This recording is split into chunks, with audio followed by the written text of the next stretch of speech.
सीधे ग्वालियर ले चलते हैं, जहां मुख्यमंत्री डॉक्टर मोहन यादव पहुंचे हैं। ऋषि गाला विश्वविद्यालय का भूमि पूजन करने मुख्यमंत्री पहुंचे हैं। आज ये दिन ग्वालियर को गौरवान्वित करने वाला है, जब ऋषि गालव के नाम पर स्थापित ये ग्वालियर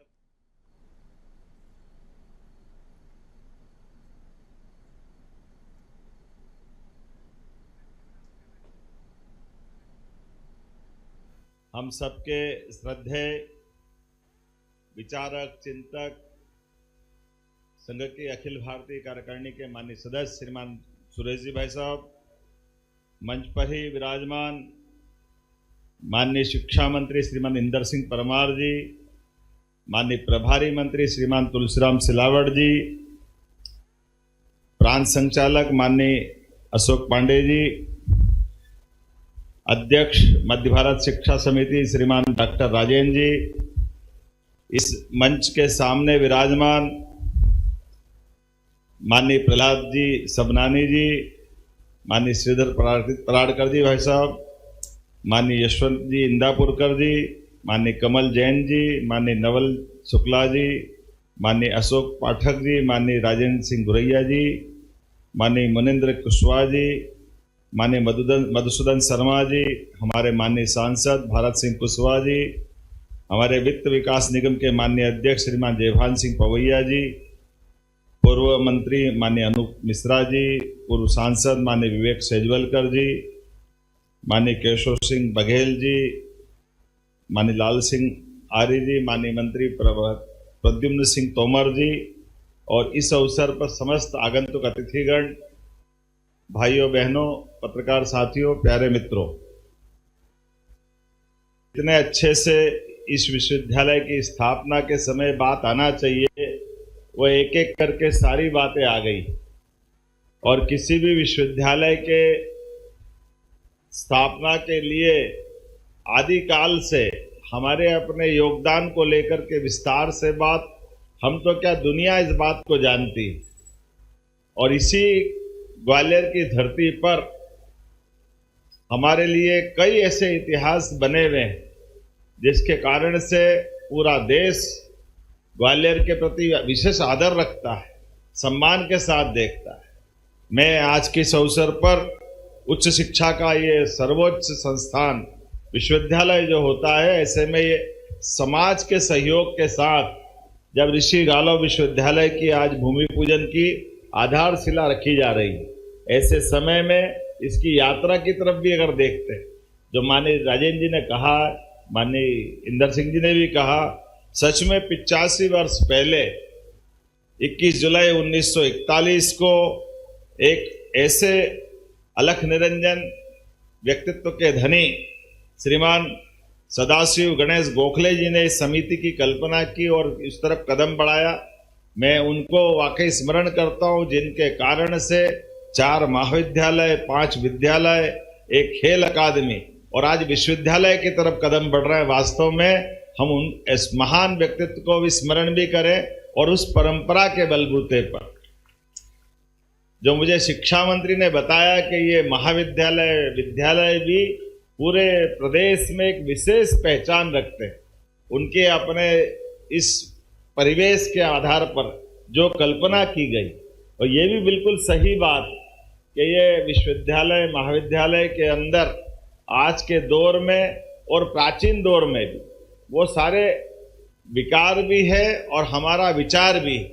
अगर तुलना ही करते हैं तो कभी कभी महाभारत के उस काल में भी एक विशेष तुलना दिखाई देती है।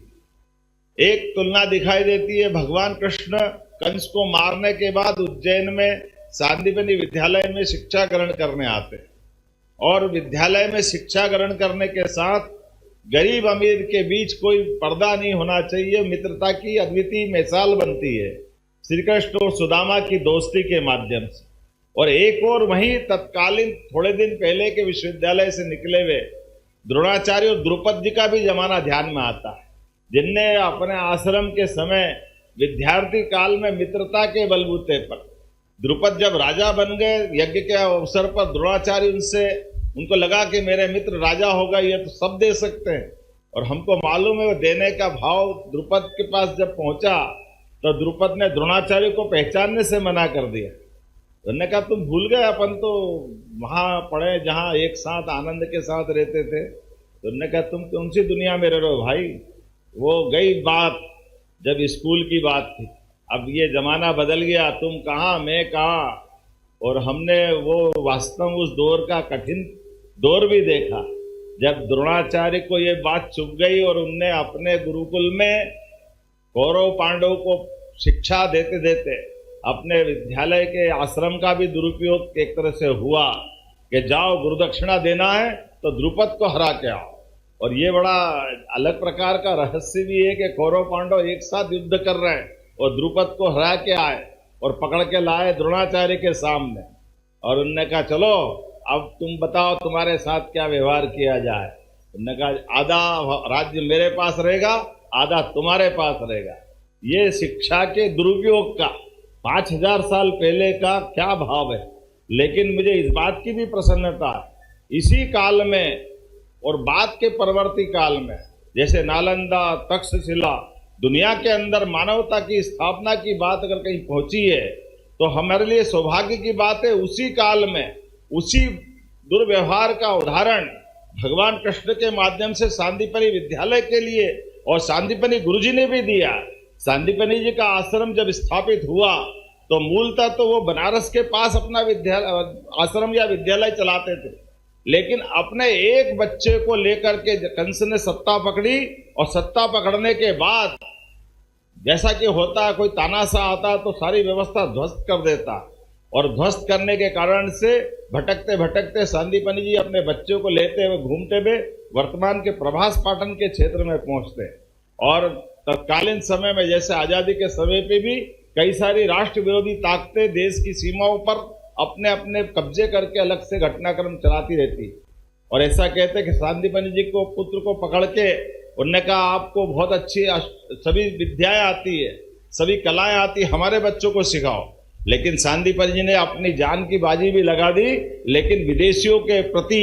उनके दुराग्रह के कारण से राष्ट्रभक्ति का परिचय देते हुए अपने बच्चे को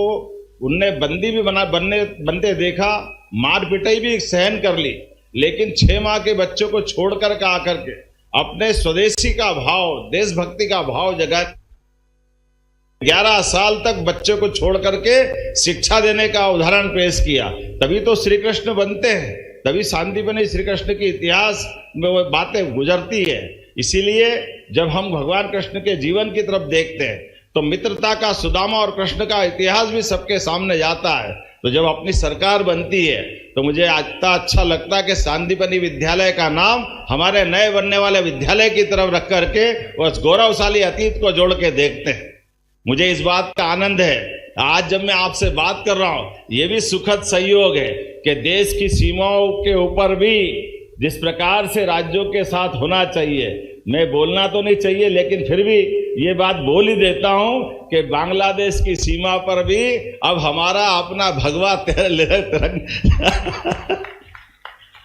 ये संयोग भी है और आनंद भी है कि राष्ट्रवादी लोगों के साथ जिस प्रकार का आज का दौर चल रहा है, यह सच में यशस्वी प्रधानमंत्री नरेंद्र मोदी जी ने जब से अपने सरकार के सूत्र हाथ में लिए हैं, उन्होंने प्रयास किया कि हमारी इस वैचारिक अनुष्ठान की यात्रा में सरकार के माध्यम से वो सब होना चाहिए जिसके कारण से ये भारत के नाते से पहचाना जाए। मुझे इस बात की प्रसन्नता है वो ऐसे सारे कठोर निर्णय भी जिस निर्णयों को लेकर के कभी कोई कल्पना नहीं करता था, लेकिन आज के इस दौर में जब मैं आपसे बात कर रहा हूं तो सच में इस बात की प्रसन्नता के ग्वालियर के अंदर समाज के आधार पर सबके सहयोग से वो जो 41 में आजादी के पहले यात्रा प्रारंभ हुई थी, आज वो विश्वविद्यालय की तरफ ये कदम बढ़ते दिखाई दे रहे हैं। ऐसे में राजेंद्र जी ने बात में भाषण में अच्छा इशारा किया है कि विश्वविद्यालय सबके सहयोग से बनेगा। तो मैं आपको आश्वस्त करता हूँ राजेंद्र जी, बिल्कुल समाज का सहयोग मिलेगा और सरकार का भी सहयोग मिलेगा। हमारी तरफ से कोई और कसर बाकी रहने वाली नहीं। हमें तो इस बात की प्रसन्नता है कि ये प्रदेश का हमारा इस विचार परिवार का पहला विश्वविद्यालय है और पहला विश्वविद्यालय तो उतनी गरिमा गौरव के साथ तो बनना ही चाहिए, और इसी गालों के नाम पर वो विश्वविद्यालय है, इसलिए उसका आनंद बढ़ जाता है। ऐसे समय में आप इस विश्वविद्यालय के लिए जैसा जो चाहोगे, सच में आपने गुरु पूर्णिमा तय कर दी। और हमारे भी सरकार के बनने के बाद हमने अपने उच्च शिक्षा में बड़ी एक संकट रहता था कि जब गुरु पूर्णिमा उत्सव मनाने की बात करो तो कॉलेज के अंदर थोड़ा सा इस बात का भाव रहता था कि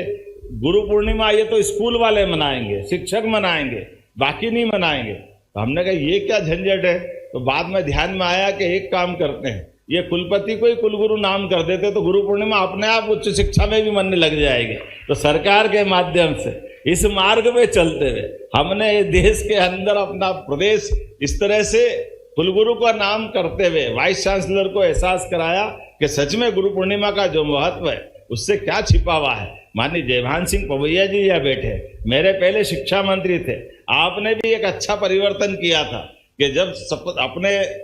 दीक्षांत समारोह हो तो दीक्षांत समारोह में वो काले जगले वगले पता नहीं कहाँ के कपड़े भगवान जाने कहाँ से आते हैं, इसलिए हटाहटू के अपने देश का अच्छा बढ़िया साफे के साथ कुर्ते पजामे के साथ जैकेट पहन करके दीक्षांत में जो आनंद आता है, ये परंपरा भी चालू की। और हर साल पुराने समय में कई कई साल तक दीक्षांत समारोह नहीं होते। मैं माननीय महामहिम जी को भी धन्यवाद देना चाहूंगा। अब हर साल हर विश्वविद्यालय में शिक्षा मंत्री जी भी है, हमारे समय से परंपरा चालू की, अभी भी चालू है, और ये चालू की कि हर साल दीक्षांत समारोह होना ही चाहिए। ये सच में शिक्षा के साथ समाज की जागरूकता के आधार पर शपथ दिलाते हुए उस परंपरा को तो स्थापित कर रहे हैं, लेकिन सच में अभी और बहुत काम करना बाकी है। ऐसे समय में शिक्षा के लिए आपके जीवन में शिक्षा का क्या महत्व है, उसको किस तरह से देखना चाहिए, ऐसे बहुत सारे प्रकार से। इसलिए कुछ अतीत के कई कारणों को खड़ा करते हुए हमने भी प्रयास किया है कि आज शासकीय विश्वविद्यालयों को भी सामाजिक या निजी क्षेत्र के विश्वविद्यालय सब में थोड़ा थोड़ा अंतर देखते हुए, इसलिए इसी संभाग के अंदर गुना के अंदर और गुना के साथ 3 नए विश्वविद्यालय हमारी सरकार के बनने के बाद खोले गए। इसमें टंटिया मामा के नाम पर अगर हम खरगोन में विश्वविद्यालय खोलते हैं तो ग्वालियर को गौरवान्वित करते तात्या टोपे विश्वविद्यालय गुना में स्थापित करते हैं, और वो हमारा अतीत का 1857 का वो युद्ध और उस दौर का संघर्ष भी याद करते हैं। और इसी के साथ सागर में डॉक्टर हरि सिंह गौर विश्वविद्यालय की जो स्थापना हुई थी, लेकिन वो जब सेंट्रल यूनिवर्सिटी बन गई, ऐसे समय में राज्य का विश्वविद्यालय की आवश्यकता थी, तो हमने अपने यहीं की रानी अवंतीबाई लोधी के नाम पर सागर में भी वो विश्वविद्यालय खोला। और सरकार बनने के साथ ही 55 एक्सीलेंस कॉलेज, जिसमें नई शिक्षा नीति के बलबूते पर समग्र शिक्षा के प्रयास किए गए। आज के इस अवसर पर जब मैं आपके बीच में बात करने के लिए या अपना विषय रखने आया हूं, तो पुनः आज इस अवसर पर इस नए संस्थान के प्रति शुभकामना देता हूं, जहां 5000 से अधिक विद्यार्थी पढ़ रहे हैं और ये समिति शिक्षा की अलग जगह रही है। आइए हम सब इस सुप्रसंग के अवसर पर अपने अपने स्तर पर सहयोग करते हुए निश्चित रूप से जो संकल्प लिया है कि अगले साल गुरु पूर्णिमा तक ये संस्थान खड़ा हो जाए, मेरी अपनी ओर से बहुत बहुत बधाई, शुभकामना। भारत माता की जय।